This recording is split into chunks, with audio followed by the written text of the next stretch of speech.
Assalamualaikum warahmatullahi wabarakatuh.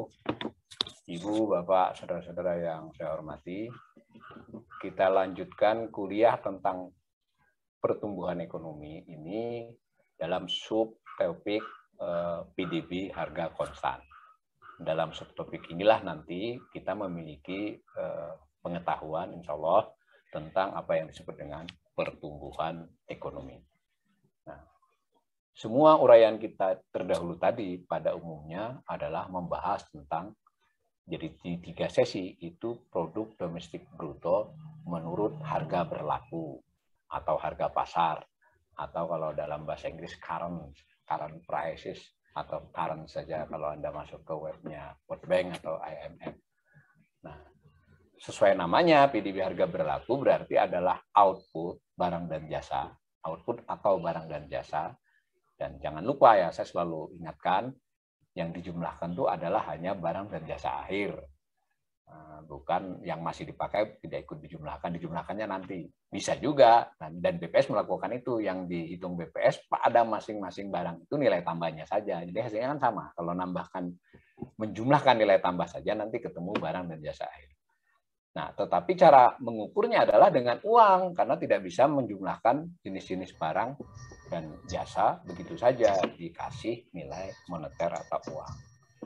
Nah, output dikali dengan harganya, kuantitas dikali harganya, dapatlah PDB menurut harga berlaku.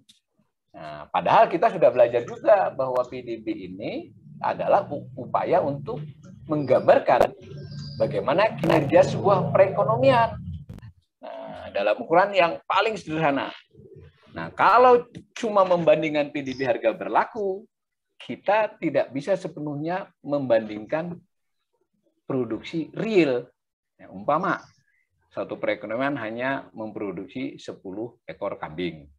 Ya, pada tahun sebelumnya, 10 ekor itu harganya 2 juta, hasilnya kan 20 juta. Pada tahun berikutnya masih 10 ekor kambing, tapi harganya 2,5 juta. Dapat PDB-nya kan 25 juta. Nah, maka seolah-olah naik 25%. Padahal tidak naik kan, kambingnya sama. Nah, kira-kira begitu. Tapi kita bicara jutaan jenis barang. Jadi pada dasarnya PDB atas dasar harga konstan. Nah, gitu nanti ya. Nah, tadi kan ADHB atas harga berlaku. Itu adalah upaya untuk menghitung sebetulnya realnya berapa. Nah, tidak mudah memang karena jutaan barang. Kalau tadi contoh saya mudah, kambingnya cuma 10 kan. Kalau 10 jadi 11 ya 10%. Tidak soal harganya berapapun. Maka ahli ekonomi di teori-teorinya dan bersama-sama ahli statistik di tempat yang berbeda tetapi terhubung dalam wacana intelektual kan seperti itu akademis. Lalu itu sudah lama, sudah abad 19 sudah dilakukan. Tetapi urusan statistiknya makin kesini makin maju. Nah, dihitung, dibuat manualnya, maka dicarilah sistem di mana tahun tertentu dijadikan tahun dasar. Nah, jadi tahun dasar. Sebenarnya mau tahun dasar itu bebas, mau tahun berapapun. Cuma karena ada urusan perbandingan internasional, Badan Statistik PBB menganjurkan setiap negara itu pakai kelipatan 5 dari tahun. Berapa 2015 kah, 2020 kah, seperti itu. Dulu Pak Harto itu, ya mohon maaf, tanda petik Balelo, dia ingat nggak? Dulu dia pakai tahun 73, 83, 93, sehingga ketika reformasi diganti menjadi tahun 2000. Nah, prinsipnya adalah, kalau ini misalnya tahun 2020, mau mencari PDB atas dasar harga konstan 2010, itu artinya barang dan jasa yang diproduksi tahun 2020 ini jika diberi harga sama dengan tahun 2010, berapa? Kembali ke contoh sederhana tadi kambing kan, supaya dapat harganya disamakan dulu. Nah, gitu ya. Nah, bagaimana caranya? Nah, ada data lain kan, ada data inflasi. Nah, jadi ADHK itu adalah upaya membuat PDB ADHB suatu tahun disamakan atau seolah-olah mengikuti harga tahun dasar. Dan saya ulangi, tahun dasar yang dipakai sekarang adalah tahun 2010, belum diganti. Nanti gantinya mesti 2020, tapi biasanya penggantiannya bisa di 2002, di 2003. seperti penggantian tahun 2000 ke 2010 itu dilakukan 2014, tapi datanya mundur sehingga nanti ada dua data yang beririsan. Nah, sementara yang penting kita pakai 2010 dulu. Jadi produksi domestik bruto yang 15.434 triliun pada tahun 2020 itu, kalau barang-barang tersebut diberi harga tahun 2010, berapa nilainya? Nah, itu namanya PDB ADHK ya. Konsepnya sama dengan inflasi, tetapi secara teknis BPS memakai namanya PDB deflator. Dan fair, BPS mengumumkan ya, meskipun mungkin tidak dirilis-rilis itu, tetapi di dalam webnya itu kelihatan buat yang mau studi. Namanya PDB deflator, itu mirip inflasi. Tetapi kalau inflasi itu IHK, dasarnya indeks harga konsumen, jadi kira-kira kenaikan harga yang dialami konsumen. Sementara kalau ini kan yang relevan adalah yang dihadapi produsen, karena dia berproduksi. Jadi inflasi untuk produsen. Tidak sama, umumnya dalam kondisi normal, itu inflasi produsen sedikit lebih rendah. Tetapi arahnya sama, kalau naik dan turunnya berarti searah lah dengan. Tapi saya belum memeriksa untuk selama pandemi ini, belum tentu ya, bisa saja deflator lebih tinggi, nanti kita lihat. Nah, kurang lebih begitu ya. Mari kita lihat proses itu menjadikan bagaimana. Nah, ini selalu kalau dapat grafik yang seperti ini, kawan-kawan yang belum terbiasa, lihat dulu yang paling kanan, artinya yang paling terkini, yang terupdate ya. Nanti itu terlihat di kanan, yang biru itu tadi ADHB ya, 15.434 triliun di 2020. Saya ulangi, ini bisa loh ya dilihat triwulan. Nanti saudara-saudara baca ulang lagi rilisnya BPS itu. Jangan kalau ikut kuliah pembelajar ekonomi ini, ya baca media seperlunya saja lah. Langsung saja masuk ke webnya BPS, Anda download rilisnya. Jangan hanya ringkesan-ringkesan media, baca, itu cuma 10-11 halaman, kok dibaca mudah. Nah, itu yang biru itu menunjukkan 15.434 triliun. Nilai berdasarkan harga tahun 2020. Kalau dibuat seolah-olah dia berharga sama dengan tahun 2010, maka nilainya hanya 10.722 triliun. Nah, itu ADHK namanya. Secara ekstrem kita ambil yang paling kiri, yang tahun 2010, tahun dasar. Kan sama ADHB dengan ADHK. Harga PDB tahun 2010, seolah-olah harga tahun 2010 ya sama dong, ya kan? ADHB dengan ADHK-nya sama. 6.864 133. Itu tuh menunjukkan tahun dasar dia sama. ADHB dengan ADHK di tahun dasar sama. Pelan-pelan ya. Jadi ADHK itu adalah nilai PDB pada tahun yang bersangkutan seolah-olah memiliki harga seperti tahun dasar. Nah, kalau pada tahun dasarnya ya sama. Nah, ini kita lihat kan yang biru itu menunjukkan ADHB atas dasar harga berlaku, kadang disebut PDB nominal. Saya ulangi, sering disebut PDB nominal. Nah, kalau yang orange itu PDB atas dasar harga konstan. PDB harga konstan atau dalam kurung ADHK. Dan dokumen macam-macam sih. Nah, kelihatan ya sudah ya. Nah, beda kan tingkat lajunya. Kenapa? Karena yang biru itu mengandung unsur kenaikan harga. Nah, mengandung unsur inflasi. Yang orange secara teoritis tidak mengandung unsur inflasi. Nah, semacam itu. Nah, maka kita dapat di slide berikutnya untuk melihat cara menghitung. Maka kalau kita hitung, pertumbuhan ekonomi itu adalah perbandingan PDB harga konstan pada suatu tahun dibandingkan dengan tahun sebelumnya. Jangan lupa ya, hanya dibandingkan dengan tahun sebelumnya, hanya setahun. Lalu dinyatakan dalam persen. Nah, makanya pertumbuhan ekonomi 2020 disebut minus 2,07%. Ini saya pernah di medsos juga. Kok disebut tumbuh? Aduh, kalau orang yang belajar ekonomi biasa ya, tumbuh minus itu ya tumbuh minus, berarti kan dia turun. Nggak apa-apa, karena memang kalau enggak kita membuat istilah-istilah yang membingungkan. Tetapi lalu dalam wacana publik disebut kontraksi, karena dia minus. Ya. Kalau dia positif disebut tumbuh. Tapi kalau dalam bahasa akademis tidak ada masalah menyebut pertumbuhan ekonomi tumbuh sebesar minus 2,0%, tidak masalah. Di mana cara menghitungnya? Di slide tadi yang orange, kita bandingkan. Di tahun 2020, itu 10.000 yang paling kanan ya. 722,44 dikurangi tahun sebelumnya. Nah, ternyata tahun sebelumnya lebih tinggi kan, dapat minus berarti toh. Nah, dapat minus dibagi tahun sebelumnya itu. Nah, kembali ke ini. Jadi dapat persentasinya. dapatlah angka minus 2,07%. Kita langka ya, kita hanya pernah minus 2 kali. Pernah hanya minus di tahun 98 dan di tahun 2020. Umumnya positif, bertambah. Nah, lalu yang baris kedua itu triwulan. Ya, triwulan itu sama, cuma triwulan saya ingin ingatkan, ngitungnya kan kalau triwulan 1 ya produksi 1 Januari sampai 31 Maret. Kalau triwulan 2 ya 1 April sampai 30 Juni. Ya dibandingkan saja, tapi jangan lupa yang dibandingkan adalah ADHK-nya. Nah, maka ini tadi saya update ya, sebenarnya sudah siapkan bahan kuliah ini sebelumnya, tapi kan ada data kemarin ya saya rubah lah, untung masih sempat. PDB ADHK triwulan 2 2021, nanti silakan dicek apa saya benar ngutipnya ini, 2.772,8 triliun. Bandingannya apa? Nah, bandingannya kalau pertumbuhan yang standar itu namanya year on year ya. Year on year, YOY bisa, year on year bisa. Dulu BPS nyebutnya YOY aja, belakangan year on year sehingga saya nggak sempat ganti itu. Anda boleh year on year atau YOY ya. Tahun ke tahun. Itu maksudnya apa? Ya triwulan 2 2021 dibandingkan dengan triwulan 2 2020 setahun lalu, bukan triwulan yang satu. Nah, dapatlah angka 7,07%. Angkanya ya tadi karena 2.772 dibandingkan dengan 2.598.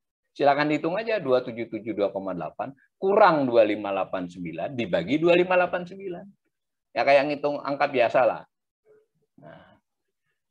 Nah, yang 2001 triwulan 1 di bawahnya, itu yang sebelumnya kan, triwulan yang sebelumnya minus 0,74, cara ngitungnya sama. Nah, itu ada angkanya ya.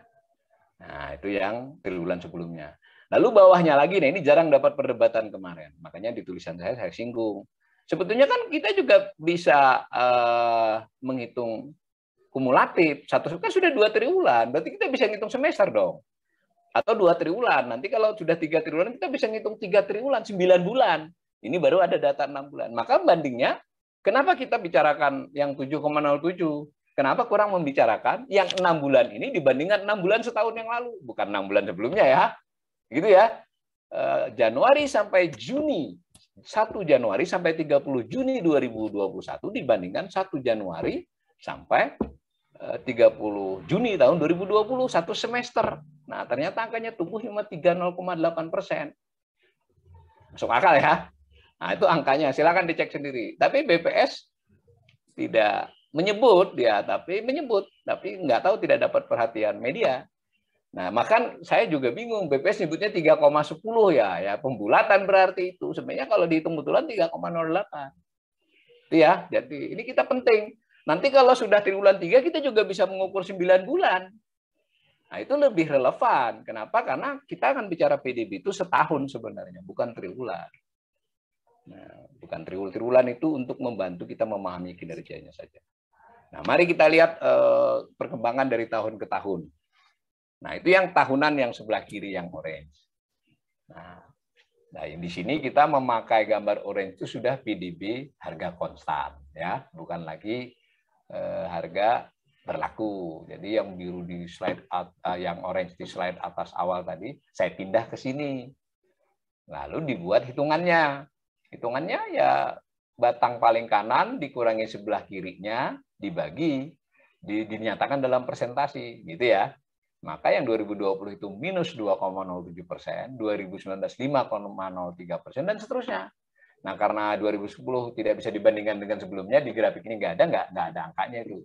Nah, itu rumit nanti membandingkan 2010 itu harus konsisten kalau mau pakai data, karena berubah tahun dasar itu tahun 2000. Nanti makanya nggak boleh ini, harus memakai data 2000 tahun dasar 2000 dengan tahun dasar 2000 supaya nggak ketinggian atau kerendahan, cenderungannya ketinggian ya.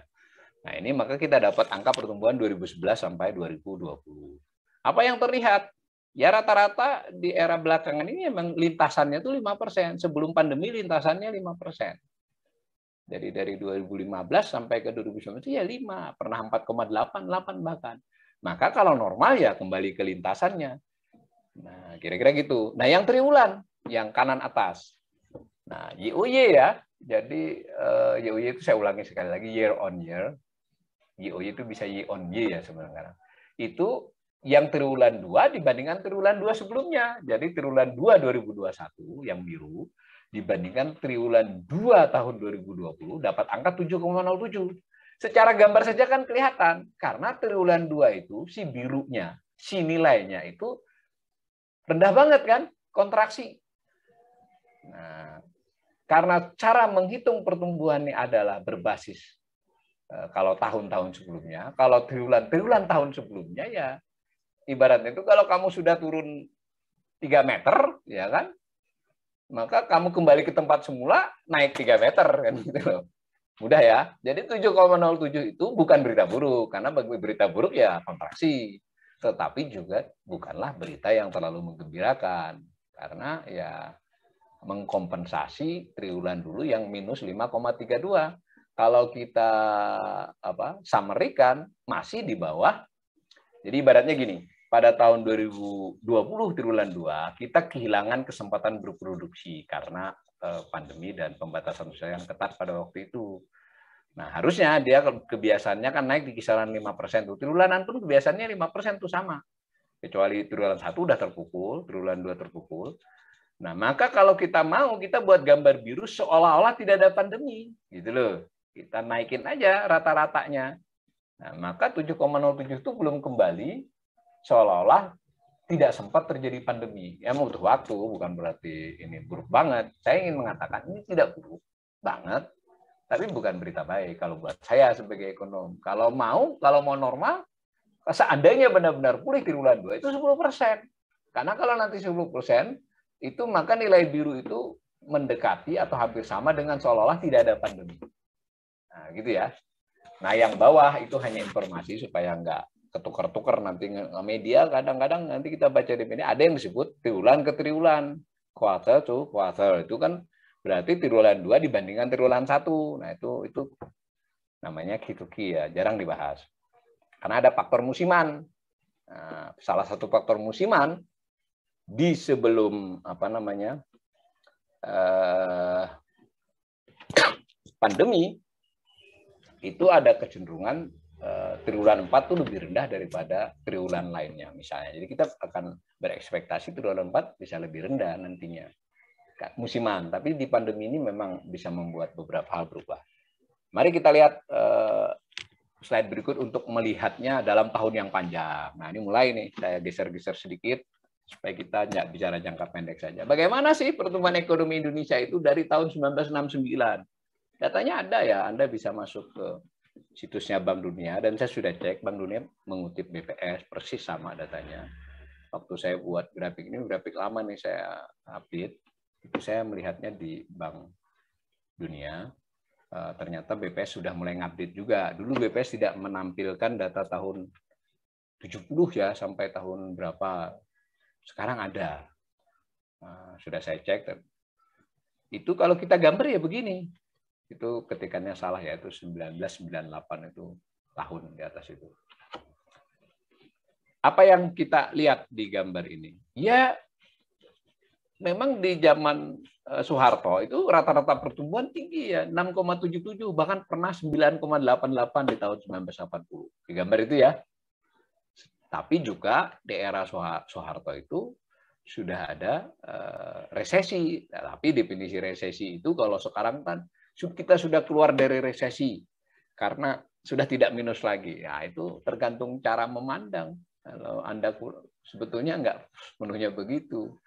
Itu narasi saja. Maka kita bisa menyebut resesi ketika Anda lihat di grafik itu hurufnya V ke bawah, di bawah itu artinya dia di bawah biasanya. Kalau naik kan ada yang seperti P, cuma tinggal besar kecil. Dia kalau turunnya tajam seperti 98, itu P-nya tajam sekali kan. Nah, di 81, 82 itu pernah ada P, di 75 ada P, di tahun 2009 itu terjadinya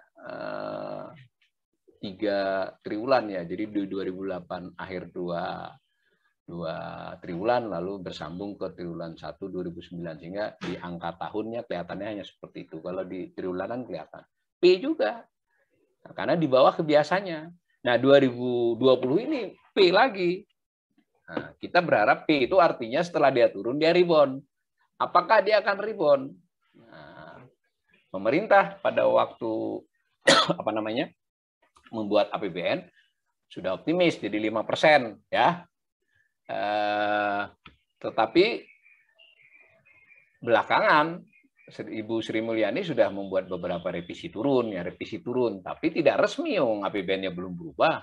Nah, Bank Indonesia itu lebih lugas, sudah 4 kali versi dia. Jadi 3 kali berubah berarti kalau 4 versi itu kan. Versi terkini Bank Indonesia itu menyebut antara berapa ya? 3,6 sampai 4,1 kalau nggak salah. Jadi kalau diambil di tengah itu 3,9. Jadi rentang yang dibuat. Nah, kalau Anda tinggal Google nanti, IMF sudah merevisi, Moody's, Fitch, ya, semua merevisi, ADB. Nah, maka kalau ada isu tentang masih bisa tumbuh 6 atau 7%, ya pemerintah aja nggak bilang begitu, pemerintah 5% secara resmi. Secara tidak resmi, Sri Mulyani sudah nurunin. Tetapi Bank Indonesia sudah jelas-jelas turun. Nah, saya bagaimana? Saya sudah ngitung. Nah, kalau mau cara saya menghitung, ya ada tulisan saya kan. Saya menduga 2021 3,65. Dengan asumsi pandemi ini reda di akhir bulan ini. Reda itu bukan berarti habis ya, reda, landai lagi, bisa habis di September, setidak-tidaknya sangat landai. Itu kita bisa 3,65. Tapi kalau untuk 4 atau 5 berat. Nah, kalau sudah pandeminya bertambah, kan di medsos juga ada yang tanya, bagaimana Pak kalau pandeminya masih kalau sudah pandemi berlanjut, nggak penting lah pertumbuhan ekonomi ini, nyawa dan kesehatan rakyat Indonesia lebih penting. Hati-hati ya. Nah, mari kita lanjut bahwa kembali sebelum ke perhitungan tadi, kita ingat kembali PDB ADHK menurut lapangan usaha itu bisa ditelusuri. Tadi kan ADHK keseluruhan. Lalu bagaimana lapangan usaha? Kan 17 sektor lapangan usaha tadi ada ADHD-nya. Dibuat ADHK-nya. Nah, masing-masingnya metodenya berbeda-beda. Nah, tadi yang keseluruhan tadi adalah totalnya. Dan disinilah tingkat kemajuan lembaga statistik dengan metodenya, dengan softwarenya, dan yang lebih penting dengan human resources-nya ya. Dan saya bisa katakan human resources BPS saat ini luar biasa. Mereka tidak hanya doktor ya, banyak yang doktor itu di universitas-universitas yang memang statistiknya bagus, tetapi juga melakukan ikut beberapa postdoktoral ya yang dilakukan oleh lembaga-lembaga universitas maupun dilakukan oleh Badan Statistik PBB. Bisa lah dipertanggungjawabkan. Tapi saya ingin katakan, saya nggak mau bela seluruhnya ya. Kalau BPS ngeluarin data-data kepuasan ini, saya tidak begitu. Dan saya juga nggak mau baca biasanya. Tapi kalau yang beginian, oke menurut saya. Nah, 17 tadi dibuat masing-masingnya. Nah, sama juga metodenya adalah, bukan sama ya, justru dari sini dapat yang agregat tadi. Jadi bagaimana mendeplete itu kan tadi ada angka deflator tadi, ada inflasi. Itu disesuaikan dengan masing-masing jenis barang dan jasa. Nah, semacam itu. Mari kita lihat hasilnya di slide berikut.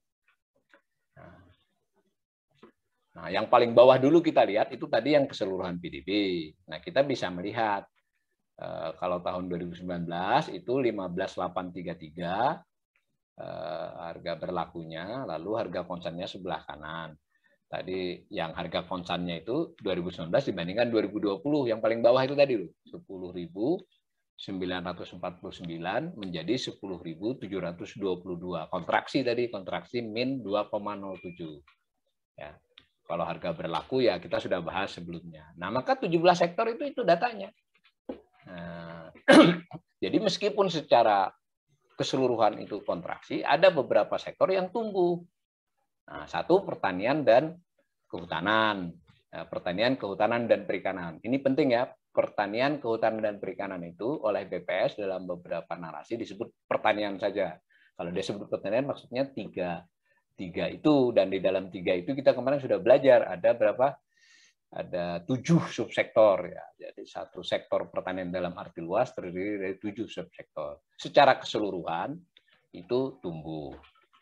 Nah, kita lihat yang tumbuh lagi pengadaan air, pengelolaan sampah, limbah, dan daur ulang ya, itu tumbuh.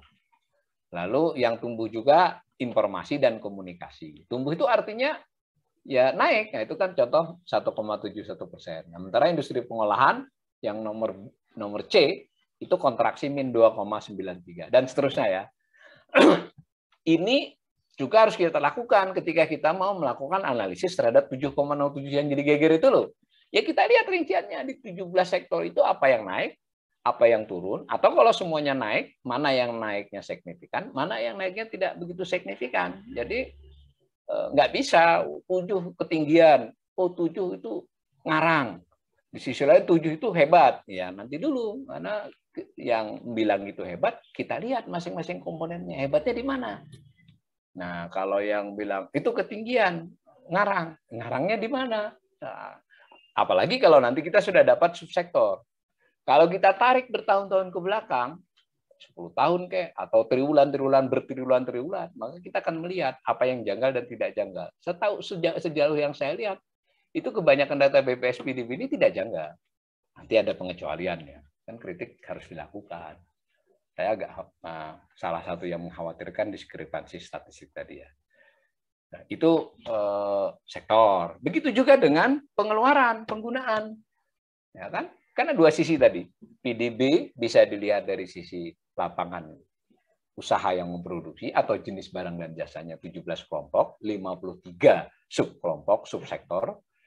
Nah, nanti dalam tahun dasar 2020 berapa nanti? Berarti 2020 kalau nanti akan dibuat, itu kemungkinan ini bisa jadi 17-nya tetap, tapi subsektornya lebih dari 53 karena ada yang sudah bisa dirinci. Ini penting untuk menilai apakah sebuah pertumbuhan itu sustain artinya akan berkesinambungan. Begitu juga kita bisa melihat tingkat misal yang tumbuh pesat itu informasi dan komunikasi misalnya kan. Kita bisa bicara kita belum sampai sana tapi kita kan nanti ada sesi tentang tenaga kerja. Maka bisa dikaitkan apakah pertumbuhan ekonomi tersebut berkualitas atau tidak. Itu tidak bisa hanya angka pertumbuhannya tapi detailnya karena ternyata yang tumbuh umpama saja. Tentu kita nanti akan ada sesi sendiri ya. Sektor-sektor yang tidak banyak menyerap tenaga kerja atau sektor-sektor yang ternyata ya memang tidak secara langsung untuk multiplier efeknya besar. Beda dengan konsumsi makanan dan minuman misalnya begitu ya. Nah, pada slide berikut kita lihat lagi rinciannya ADHK ini berdasarkan penggunaan. Kan sisi selain sektor, kita tadi lihat sisi penggunaan. Dari 7 kelompok tadi atau konsumsi rumah tangga, konsumsi berat dan seterusnya tadi, bagaimana?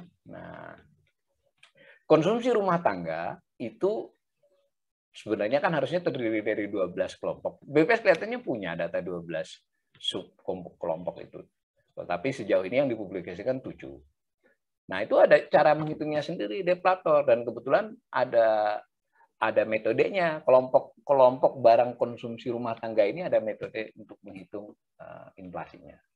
Tapi kebanyakan memakai IHK. Nah, jadi tadi sudah saya katakan PDB deflator ini unik, tidak sama dengan IHK, tapi memang memakai juga IHK untuk harga barang konsumsi rumah tangga. Nah, konsumsi rumah pemerintah itu lebih sulit menghitung kenaikan harganya. Tapi ada caranya juga. Lalu ada PMTB tadi, juga ada cara menghitungnya. Begitu ya. Nah, maka hasilnya bagaimana? Hasilnya di slide berikut. Kita percaya saja lah, ini saya sajikan agar kita tahu sebagian cara-cara BPS-nya. Nah, dapat begini. Nah, paling kanan saja itu yang konstan dengan konstan. Nah, konstan dengan konstan itu si konsumsi rumah tangga yang 8.900 tadi kan kalau dilihat dengan harga seolah-olah harga tahun 2010, berarti harga tahun dasar 2010 itu cuma 5.780, ya kan? Kalau dibandingkan dengan sebelumnya 5.936 turun. Jadi dia secara nominal turun, secara pertumbuhan juga turun dan seterusnya. Nah, maka kita bisa melihat juga bahwa sebenarnya seberapa naiknya masing-masing itu nanti. Nah, kurang lebih begitu ya. Kembali ke soal triwulan 2, maka dengan cara seperti ini kita juga bisa melihat lebih jauh apa yang memberi kontribusi pada pertumbuhan triwulan ini kan tahunan. Nah, saya ini menyempatkan saja karena lagi heboh ya. Triwulan 2 itu di masing-masing ini kontribusinya apa saja, kita bisa buat analisis. penting untuk memahami itu 1 triwulan dan jangan lupa 1 semester, karena kan mulai dari 1 Januari. Lalu kita bisa memprediksi ke depannya ke 2000 ke sisa waktu yang tersisa. Semacam itulah. Nah, mudah-mudahan penyajian seperti ini membuat kita mungkin menjadi punya arah ya untuk mempelajari lebih jauh. Buat kawan-kawan yang sudah tahu ya ini bisa penyegaran lah. Nah, untuk sesi selanjutnya ke-5 dan ke-6 nanti kita akan sedikit mendalami lagi masing-masing. Ini tadi sektor pengelolaan ini kan baru kita informasikan. Kita mau tahu nanti industri pengolahan itu selama 10 tahun, 20 tahun bagaimana. Begitu juga dengan pertanian. Lalu juga konsumsi rumah tangga itu, kalau dilihat pertumbuhannya selama beberapa tahun, berapa. Nah, itu di sesi ke-5. Nah, sesi ke-6 sebagai penutup soal pertumbuhan ekonomi, kita akan bicara. Kan ada sempat isu itu, isu tapi memang berita betul, Indonesia turun kelas misalnya, dari negara pendapatan menengah atas menjadi menengah bawah. Nah, itu kaitannya dengan ini apa? Nanti kita akan bicara PDB per kapita, PNB itu kalau di asing namanya GNI ya, per kapita, dan nanti ada lagi yang namanya, kita baru mengenal 2 nih, menurut harga berlaku dan menurut berdasar harga berlaku dengan berdasar harga konsan. Pada level perbandingan internasional ada nanti PPP, dan ada terakhir ada metode atlas. Nah, kita nanti sedikit banyak mengenal untuk mengantarkan studi sendiri. Demikian, lebih kira yang saya mohon maaf. Sekali lagi, tanya jawab dilakukan di WhatsApp group. Tidak harus saya yang menjawab, karena ada beberapa kawan di sana yang sudah lebih tahu dari saya. Demikian, mudah-mudahan bermanfaat. Assalamualaikum warahmatullahi wabarakatuh.